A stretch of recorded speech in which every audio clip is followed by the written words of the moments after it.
Online classes में सभी का स्वागत। सेकेंड ईयर एचडीपी में आज गाइनोकोलॉजी में कल हमने पिछले लेक्चर में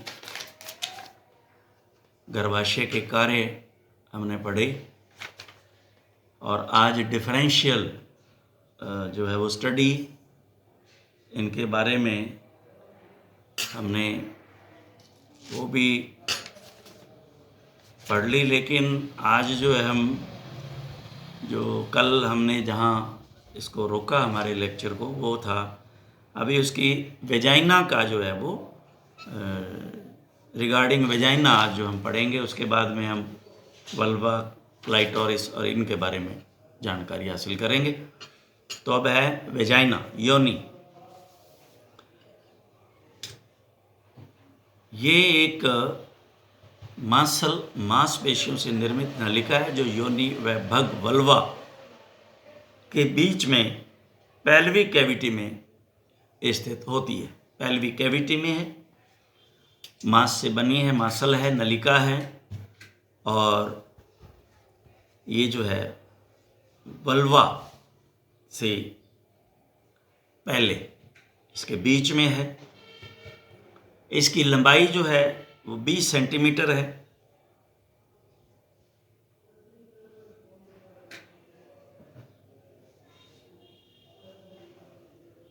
इसके नीचे मूत्राशय व ऊपर रेक्टम, ये हमने अच्छी तरह पड़ताल लिया पहले ही। नीचे यूरिनरी ब्लैडर है और ऊपर इसके रेक्टम होता है।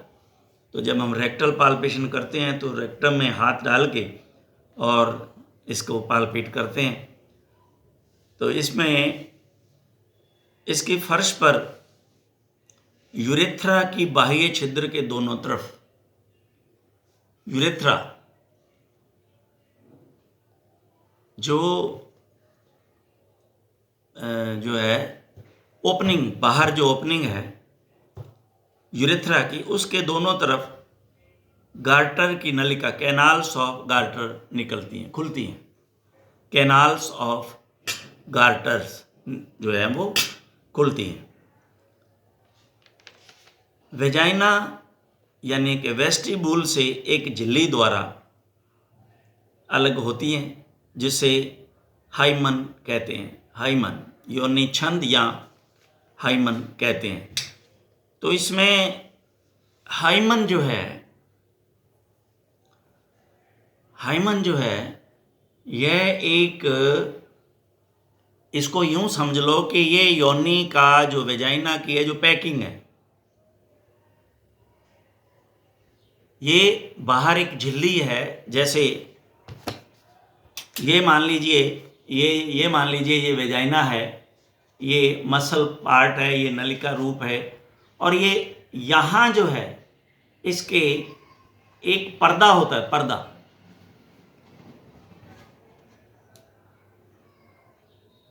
ये जो है झिल्ली द्वारा अलग होती है। ये झिल्ली एक झिल्ली है अलग, तो ये उससे अलग हो जाता है। वेस्टिब्यूल से एक झिल्ली द्वारा अलग होती है जिसे हाइमन कहते हैं। योनि मादा सहवास का विशेष जो है वो अंग होता है। योनि की आंतरिक परत म्यूकस को स्रावित करती है लुब्रिकेंट के लिए। योनि संभोग के समय नर के शिशन को ग्रहण करती है तथा प्रसव के दौरान बच्चे के लिए जन्म नलिका, बर्थ कैनाल का काम भी करती है। इनको आपने ध्यान से समझना है। अब है घोड़ी की वेजाइना। यह आकार में गाय से छोटी तथा इसकी दीवारें पतली होती हैं। इसकी लंबाई 18 सेंटीमीटर और उधर वो थी, यानी कि लगभग अंदाजा 1 इंच का फर्क जो है इसमें आ गया है, क्योंकि ये 20 सेंटीमीटर थी तो ये 18 सेंटीमीटर है। तो लगभग 2.5 सेंटीमीटर के अप्रोक्सीमेट 2.54 सेंटीमीटर का इंच है, तो इसलिए हम अप्रोक्सीमेट 1 इंच मान लेते हैं। बीच में कुतिया में ये गाय की अपेक्षा लंबी होती है। और कैनाल्स ऑफ गार्टर, अंडरलाइन कर लेना इसको, इसमें कैनाल्स ऑफ गार्टनर नहीं होती हैं। ये डिफरेंस है इसमें। इसके बाद में आता है वल्वा। हाइमन जो आ गया उसके बाद में जो है वो वल्वा स्टार्ट होती है, ये ध्यान रखना, हाइमन के बाद। यह मादा जनन पथ का सबसे बाहर खुलने वाला भाग है जो वेजाइनल लिप्स के द्वारा खुलता है। वल्वा जो है लास्ट पार्ट है, ओपनिंग जैसे ये है इसका, ये लास्ट पार्ट है और इसके दो लिप्स हैं, ये इस तरह से दो लिप्स होते हैं वेजाइनल लिप्स, इस तरह से जो इनको खोलते हैं वेजाइनल लिप्स। तो ये मादा जनन पथ का सबसे बाहर खुलने वाला भाग है। इसमें भगशेफ यानी कि क्लाइटोरिस तथा वेस्टिबुलस सम्मिलित होते हैं, वेस्टिबुलस सम्मिलित होते हैं। अंदर से जो परत बनी और ये बाहर की तरफ आई, क्लाइटोरिस एक बहुत ही, ये स्यूडोपेनिस है, स्यूडोपेनिस, पेनिस का रेजिडुअल फीमेल में, फीमेल के अंदर मेल का रेजिडुअल जो है ये क्लाइटोरिस होता है, स्यूडोपेनिस कहते हैं इसको।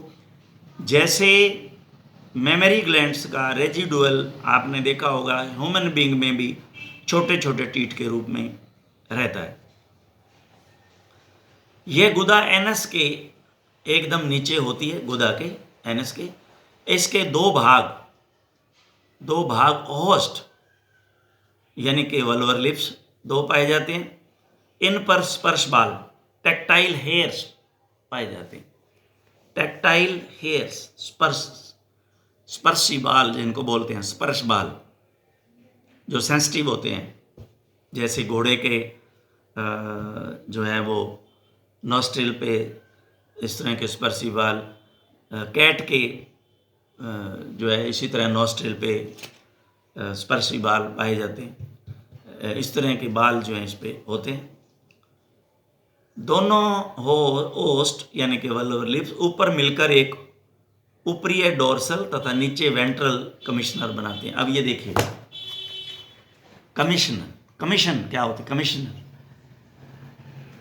देखिए ये है दो जगह से उसका खुलना, इधर नजर आ रहा है कि ये दो जगह से उसका खुलना है। देखिए यूं है बंद वल्वर लिप्स, तो अब इसकी जैसे खुलेगी तो यहां से, ये यहां से नहीं खुलेगी, तो ये उसकी अपर कमिश्नर हो गया और ये उसका नीचे का कमिश्नर हो गया, ऊपर यानी कि अपर एंड लोअर। तो ये अब देखिए ये लिप्स हैं, ये खुलते हैं लेकिन ये इसके साथ टच रहते हैं दोनों, तो ये जो है कमिश्नर्स नीचे वेंट्रल, डोर्सल ऊपर वाली, वेंट्रल नीचे वाली कमिश्नर बनाते हैं। वेंट्रल कमिश्नर के ऊपर ऊतकों का एक उभार होता है वेंट्रल पे, ये ध्यान रखना। वेंट्रल कमिश्नर पे ऊतकों का एक उभार होता है जिसे भग शिशिन का भग शेफ या क्लाइटोरिस कहते हैं। यही मैंने जो भी आपको बताया, ये residual of penis, rudimentary penis कहते हैं, एक ही बात कहते हैं। यह शिशन पेनिस मादा के अवशेष रूडिमेंट्री ऑफ पेनिस होता है। ये एक एक वर्ड आपको समझ में आना चाहिए। What is clitoris, what is vulva, what is vulva lips and what is hymen, very important. इसके बारे में पूछा जाता है कि आमतौर पर इसको पढ़ते ही नहीं है लोग।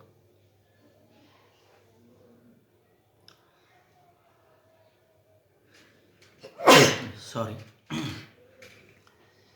यह क्लाइटोरिस पशु में कामोत्तेजना जागृत करने का प्रमुख केंद्र होता है। मध्य की अवस्था में एस्ट्रोजन हार्मोन के कारण भंगोष्ठों का रक्त संचार बढ़ जाने के कारण सूजन आ जाती है।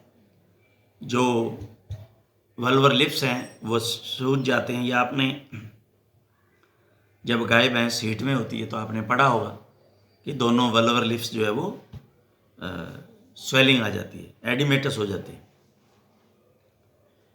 मध्यकाल बघोष्ठ में स्थित त्वग्वशीय ग्रंथियां, त्वग्वशीय यानी कि सेबेशियस ग्लैंड्स, व वेस्टिब्यूल में स्थित glands of Bartholin, glands of Bartholin एक चिकना श्लेष्मा जैसा स्राव उत्पन्न करती हैं जिसमें सहवास क्रिया आसानी से हो जाती है। तो ये दोनों ही आपको,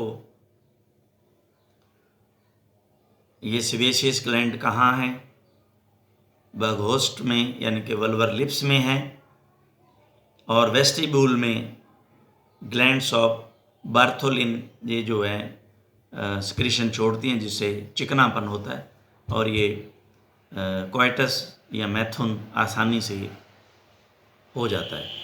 तो ये इसमें मैंने पूरा प्रयास किया है कि ये clitoris, vestibules, vulvar lips, tactile hair, clitoris की आपको ये पूरी जानकारी हो। तो इसको आप एक डायग्राम के रूप में भी इसको बना के और देख सकते हैं।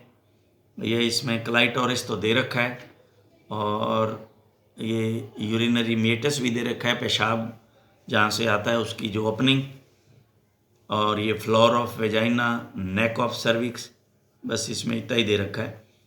तो आप ये क्लाइटोरिस का तो दे रखा है, लेकिन इसने कहीं हाइमन अंदर शो नहीं होता ना इसमें। वैसे लाइन से अगर शो कर भी देते तो कोई दिक्कत नहीं थी, लाइन से शो हो सकता है। Mucous fold, opening of vestibular glands, yes, इसमें एक में जेनाइटेलिया ऑफ मेयर में ओपनिंग ऑफ वेस्टिबुलर ग्लैंड्स यहाँ शो कर रखी हैं। तो यहाँ वेस्टिबुल का पता लग गया कि ये वेस्टिबुल कहाँ है। तो ये वेस्टिबुल में ये ग्लैंड्स होती हैं, ये आप इसको ध्यान से देख लेना।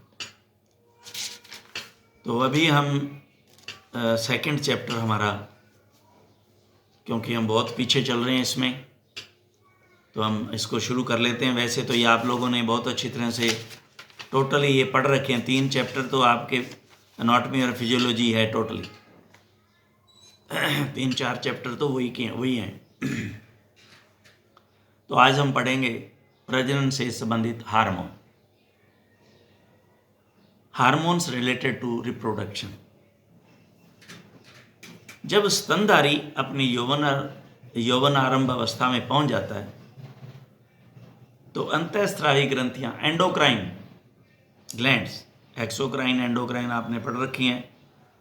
तो अंतःस्रावी ग्रंथियां, एंडोक्राइन ग्लैंड्स अपना स्राव स्रावित करने लग जाती हैं। इन स्रावों को ही हार्मोन कहते हैं। इन हार्मोन्स का नियंत्रण व नियमन एक जटिल व संतुलित प्रक्रिया जो आपस में एक दूसरे की स्रावित हार्मोन्स प्रक्रिया को प्रेरित करते हैं तथा रोकते हैं। इसी प्रक्रिया को पुनः निवेश क्रिया विधि, फीडबैक मैकेनिज्म कहते हैं।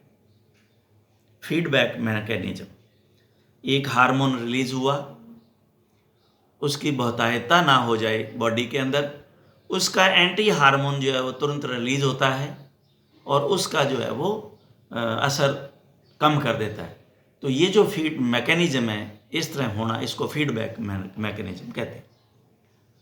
अतः इन सब हार्मोन्स पर न्यूरो एंडोक्राइन व न्यूरो हार्मोनल नियंत्रण होता है। न्यूरो एंडोक्राइन व न्यूरो हार्मोनल नियंत्रण होता है। नर्व्स का स्टिमुलेट करना और स्टिमुलाई को पहुंचाना कि भाई इसमें ये ज़्यादा हो गया और इसको कम करना। ये टोटली जो है neuro endocrine and neuro hormonal नियंत्रण है। हार्मोन प्रत्येक पशु में क्रिया व्यवहार में अलग अलग होते हैं।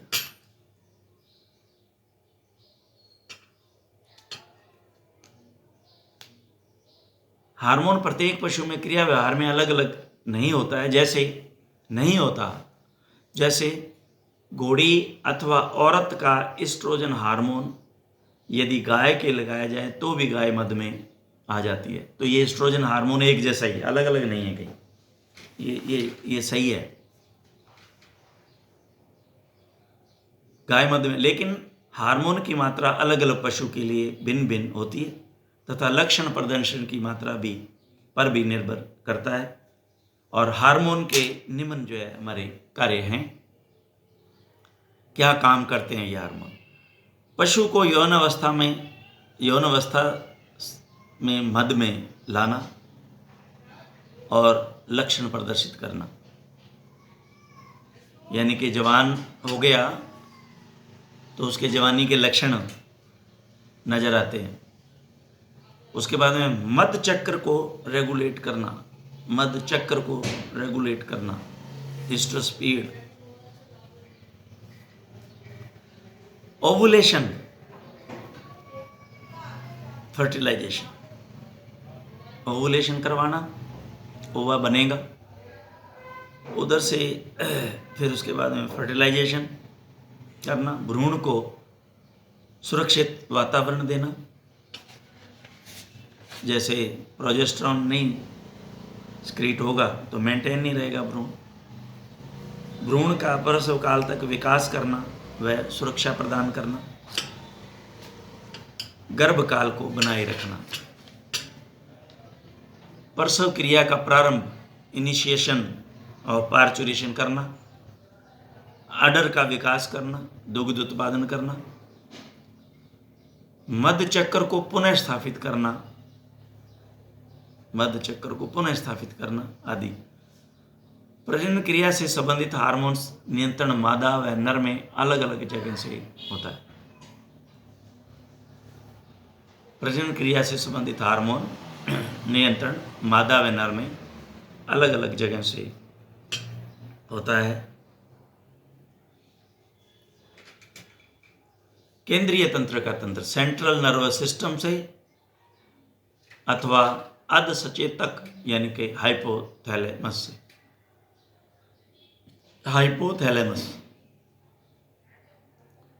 दूसरा है पिट्यूटरी ग्लैंड,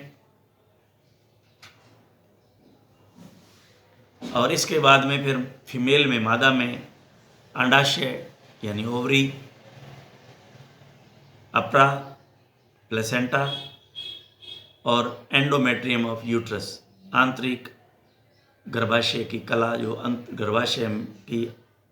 अंतर्गर्भाशय कला की बात है। और नर में टेस्टिस,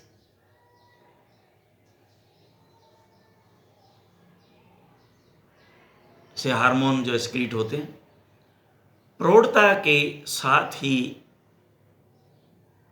यौवन आरंभ अवस्था आती है, और जब पशु वातावरण से प्राप्त होने वाली निम्न सूचनाओं को केंद्रीय तंत्र का तंत्र सेंट्रल नर्वस सिस्टम ऊपर दे रखा है।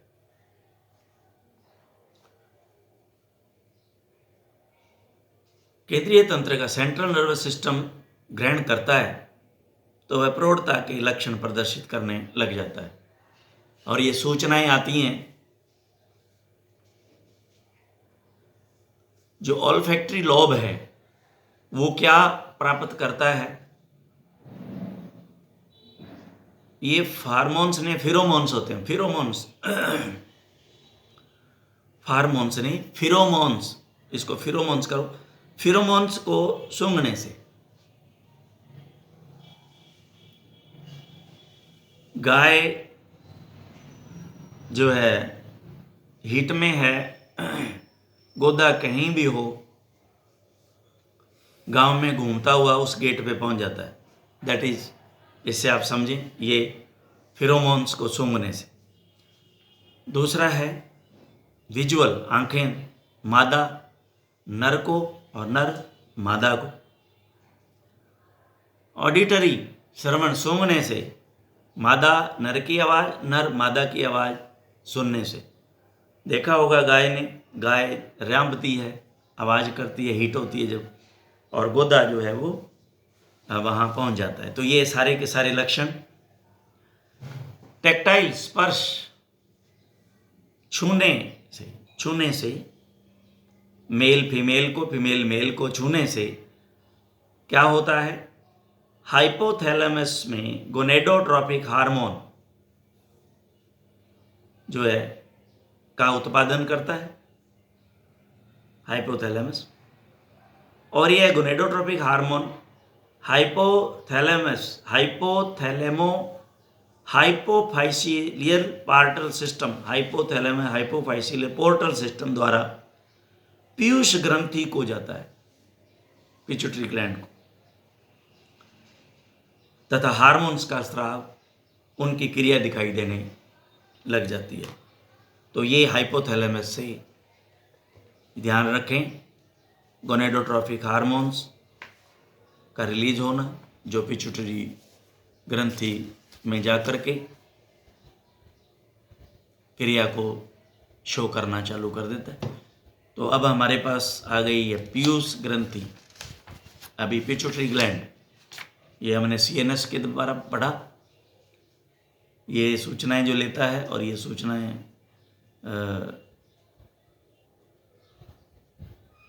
ये लक्षण प्रदर्शित करती हैं। तो पीयूष ग्रंथि के दो भाग, एंटीरियर पिट्यूटरी और जिसे एडिनो हाइपोफाइसिस भी कहते हैं, पोस्टीरियर पिट्यूटरी जिसे न्यूरो हाइपोफाइसिस भी कहते हैं।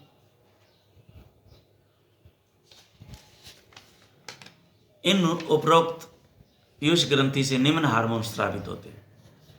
तो पहले हमारे पास है एडिनो हाइपोफाइसिस से कौन कौन से हैं, ये आपने सब रटे हुए हैं, आपके याद किए हुए हैं। ACTH adrenocorticotropic hormone, TSH thyroid stimulating या TTH थायरोट्रोपिन हार्मोन, STH या GH ग्रोथ हार्मोन या सोमेटोट्रोपिक हार्मोन, सोमेटो सेल कहते हैं, somato cell, FSH follicle stimulating hormone, LH luteinising hormone, LTH luteotropic hormone और प्रोलैक्टिन केवल भेड़ व चूहों में। तो उपरोक्त में 1 से 3 तक हार्मोन शरीर की वृद्धि से प्रत्यक्ष रूप से संबंध रखते हैं, लेकिन अप्रत्यक्ष रूप से प्रजनन संबंधी हार्मोन पर भी अपना असर डालते हैं। अतः इन्हें ग्रोथ प्रोमोटिंग हार्मोन्स कहते हैं। क्रम संख्या 4 से 6 FSH, LH, प्रोलैक्टिन प्रत्यक्ष रूप से प्रजनन हार्मोन है, इसलिए इन्हें गोनेडोट्रोपिक हार्मोन कहते हैं। इन्हें गोनेडोट्रोपिक हार्मोन भी कहते हैं। FSH, LH एंड प्रोलैक्टिन ये गोनेडोट्रोपिक हार्मोन कहलाते हैं। तो ये हमारे पास ये जितने भी हार्मोन हैं, हम ये इनकी एक एक करके जो है वो स्टडी करेंगे, क्या क्या काम है इनका। तो आज हम यहीं पर इसको समाप्त करेंगे। Thank you very much.